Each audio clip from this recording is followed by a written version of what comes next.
Did you play Voodoo Vince? Yes. I had never played Voodoo Vince.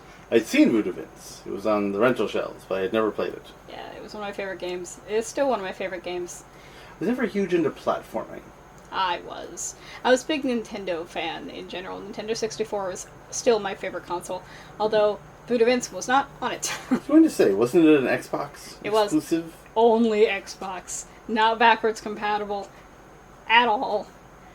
And it was 2003 by Beep Industries, which was later Beep Games, I think, and then they wound up doing like downloadable computer games. So this is like the console game they made. Huh. And I don't know that they made any others. Huh. And the soundtrack was Steve Kirk. And it was like the only other soundtrack I ever bought was this Voodoo Vince soundtrack. The only other soundtrack to a video game I ever bought was American McGee's Alice. Ah. The Chris Vrenna soundtrack. Yes, we had talked about that before. Yeah. But this was Steve Kirk. It's a good soundtrack. My favorite track is the one that plays when you're on fire.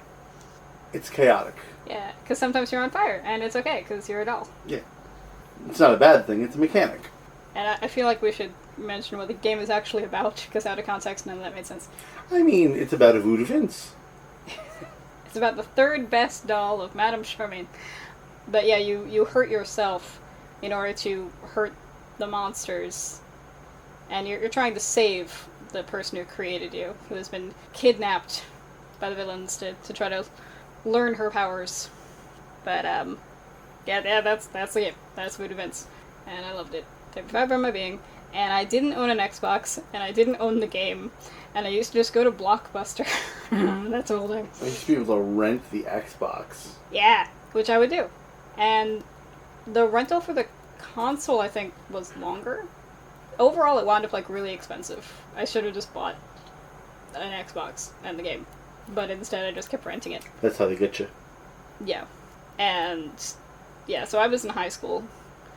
And I would just go down to Blockbuster, and I'd rent both the game and the Xbox, and Blockbuster then wound up closing, like, 2010 or something? Oh, I don't know. It's well after college. Yeah.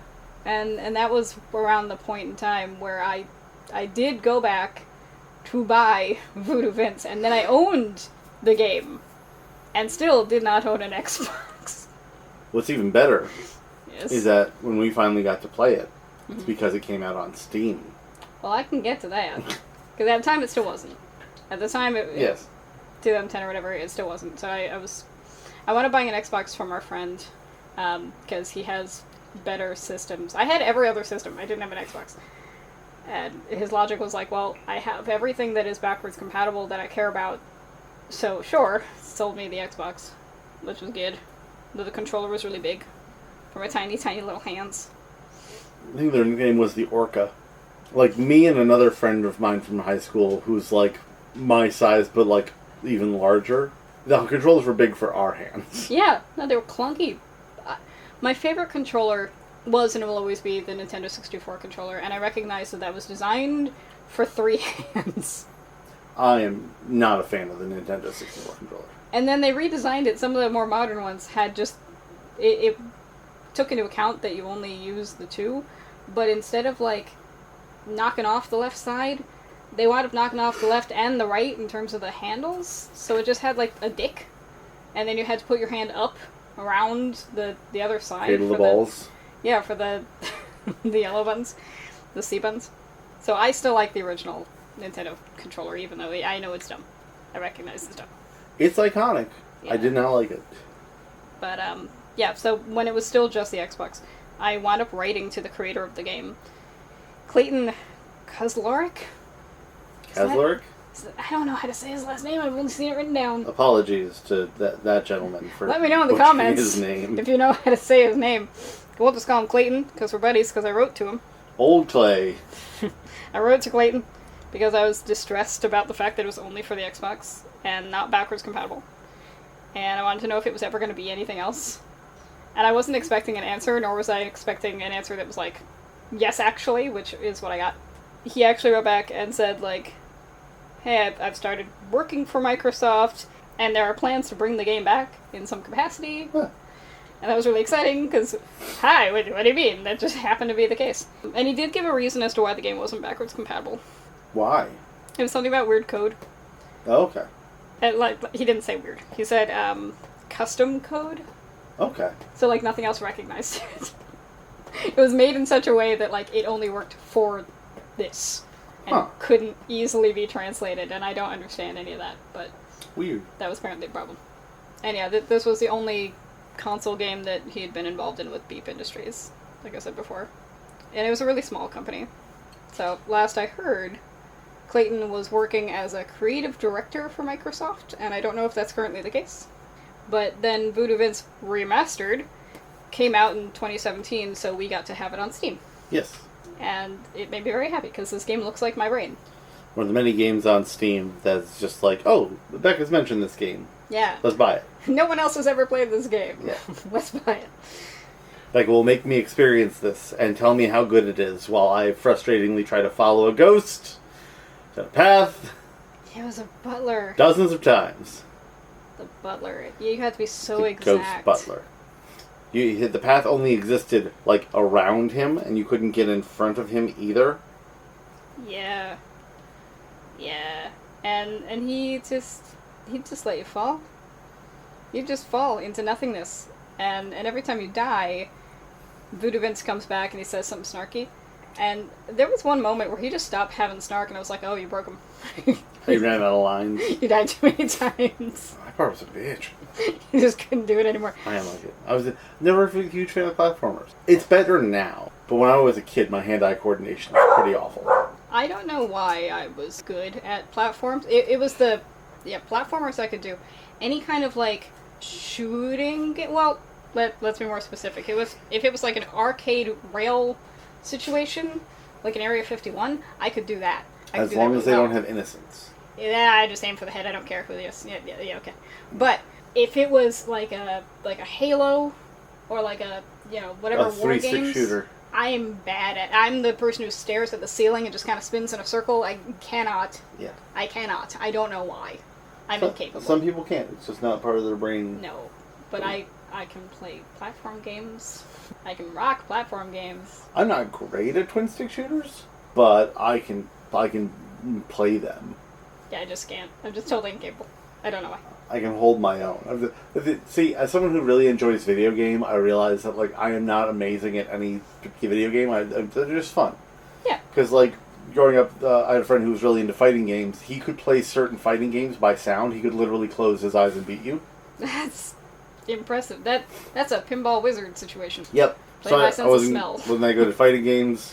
But yeah, I like games. I got into RPGs because then it's not really competing. It's just decision making and consequences. So I like this. That's fair.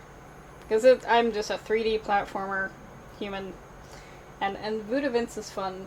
Well, I'm gonna say fun loosely because I recognize sometimes it's really easy, and sometimes it is bullshit Nintendo hard, regardless of not being a Nintendo game. Yes. It does not care what level you're on. It doesn't care anything, because sometimes it's easy and sometimes it's not, and it's just random. Games, still to this day they'll do it. They'll throw in that one level that makes you go, fuck this. Yeah. Yeah, it's based on vibes. There was one part in the first level where you fell 19 times, and I know that because I counted. You were on a pipe and you were trying to reach the pages, and it wasn't happening. No. 19, and that was the first level. The controls. That was the first level. You have to kind of figure out what. It's not like he takes that much fall damage. It's fine. No, but my point is just, it doesn't matter that it's the first level versus the fifth level or whatever. It doesn't care. They give you the collectible that's just out of reach. Yeah, just to be irritating. Yeah. But this game does look like my brain, and I love it. And if you like Henry Selick stop motion animations, you'll like the visuals. The textures on the remasters are very good. Yeah, no, it's a beautiful game. And I think people would like the humor of Voodoo Vince if they like Bob's Burgers or Invader Zim, and I recognize these two properties are nothing alike, but I promise the humor is somewhere between the two. There's also a lot of Looney Tunes in it. Yeah. Especially with the sound effects. Yeah. The physical comedy and the sound effects. It's very Looney Tunes. Yeah. I love this game so much. Yeah. Voodoo Vince. So this is your endorsement for a game that came out in 2003, technically, but also 17. Well, game from 2003. Yeah. is your endorsement of a 20-year-old game. Yeah. Right. It's not shade. People are doing reviews of games even older than that. I need a sequel. I need to know what the other two Voodoo dolls are into, because he's supposed to be the third best doll, and I want to know. Like, now we know he's the best and why, but it was said in the beginning of the game he's the third best, and I want to know what the other two think about that. I want one of them to turn evil. All right. Like in a Glover situation where the other glove is evil. I don't know if you know the plot of Glover. I know enough. You're just tempting yourself into a Legacy of Kain situation where they have this entire story with multiple characters they set up, and then they just like sequel. Nah. Although I think they're working on one now. Sphinx and the Cursed Mummy will never get a sequel, and that's sad because they set it up to have a sequel. Yeah, that's what I'm saying. Yeah. They're all like, "Oh, this game will set up for a sequel," and then but you know, we'll never know. We'll never know. Okay, we so you get a Voodoo Vince 2, and then it's like, then the third one shows up at the end. Right. And then it's just like, oh, well, we'll never know. So we talked about I assume your least favorite parts of the game are when you fall and can't follow the butler. I don't mind failing. I mind when I'm, like failing and when getting it's better. Unfair. Right, when it's, like, on that edge of unfair. When I'm not doing anything wrong and I'm failing, that's frustrating. If I'm just, like, learning the controls or not being good at it, that's fine. If I'm doing my best and I'm failing and there's like no like help or concessions or anything, like that's frustrating because it's supposed to be fun. Did you have a favorite part of the game? I like the character design. That's like fair. the whole game is just like themed fun. That is. And I'll give it this credit for a game about voodoo stuff. Yeah. Set in New Orleans. Yeah. There's a lot of landmines you can step on doing that. That's true. I don't feel like they did. None of the blatant ones, anyway. I didn't pick up on any. It didn't seem totally racist. Right. There's a lot of racism that saying. Could happen there. Easily. But, you know, the bad guy is pretty pale, and I think that helps. My favorite part is when you wear a little cowboy hat and ride a rat around a ring in order to fight a boss. Oh, that boss fight, yeah. That's pretty good. The only thing I didn't like about that is the camera. Yeah. Because you're trying to dodge falling rocks, and you don't necessarily know when they're coming down. The camera does not care about you. It's a Nintendo 64 thing. It really is. It's 3D, you have a camera, fuck you don't get to see from any angle. Honestly, if this game had come out on Nintendo 64 instead of the Xbox, I think it would have been really popular. You think? I honestly do. I think that I was always amazed more people that, would have played it. Like, I know at the era of video games, like, there was less choice, but, like, certain stuff, like, I played and just didn't, like, I played it, and I just didn't get the appeal of it. Like, Spyro, I played that game. I have no idea why they're still making Spyro games. That's the thing, it got really popular. Yeah. Same with Crash Bandicoot. That was a PlayStation. Crash Bandicoot. It was Crash Bandicoot. I feel like that was a mascot that just barely escaped failure. Like, it never got to, like, Sonic the Hedgehog. But it escaped, and people played the games, and there were lots of games. They made a lot of games. I don't know anyone who's like a Crash Bandicoot fan. I've never, in the wild, since the introduction of the character, when they really pushed him, I've never seen someone in Crash Bandicoot merchandise. That's fair. I've seen people in Sonic and Mario stuff. I feel like I would wear Crash Bandicoot merch. If there was Voodoo Vince merch, I would wear it. Absolutely. And people would ask me questions, and I would not have answers. I've played the game, I couldn't give answers. But I think the answer is, you know, you can write letters to people, and sometimes they respond. I've gotten weird things that way. It's gotta be like an email or a letter, though. Like if you just tag creators in social media, they're not good because they got that shit muted because they're swamped by it. Yeah, there's too much like people on there just being awful. You gotta reach out to them through somewhat more private means and just be like, "Hey, I like your stuff." Yeah. And it would mean so much to me if I got an email being like, I really like your stuff. Yeah, and sometimes you won't get a response, and sometimes you'll get a canned response with like a stamp instead of a signature, and sometimes you'll get like a real response, and that's neat. Back in the days of sending letters, I got a couple of signed photos of people because I sent them letters telling them I like their stuff. I got a copy of Forbidden Zone on VHS, signed by Danny Elfman's brother, Richard Elfman. Which he made in his basement. He absolutely made the copy in his basement. And then, like, really soon after, the whole movie came out on DVD. But point is that I got something for writing to a stranger. That's not my Tell creators you like their stuff. Yes. Don't tell them they don't like their stuff. If it's not your thing, leave them alone. Yeah. Just like, but if you like something earnestly, just be like, hey, I like your stuff. Thank you for making it. Yeah, instead of expending the energy being nasty, just save that energy and tell someone that you like them instead. It doesn't have to be the same person. If you don't like somebody's work, just move on and find one you do like and tell them. I never understood the urge of hanging on to things you don't like and getting mad about it. No. Like, it's just... It's a waste of energy. You spend your time on Earth is short. Spend it on the things you like. Exactly. If something's harmful, that's different. But if it's just not your taste, just leave it alone. Yeah. Stop going to the pizza shop if you don't like the tomato sauce and cheese. Like, just don't go. Go get a sandwich. I do recommend Voodoo Vince. Others must experience what you have. I follow like that it. ghost.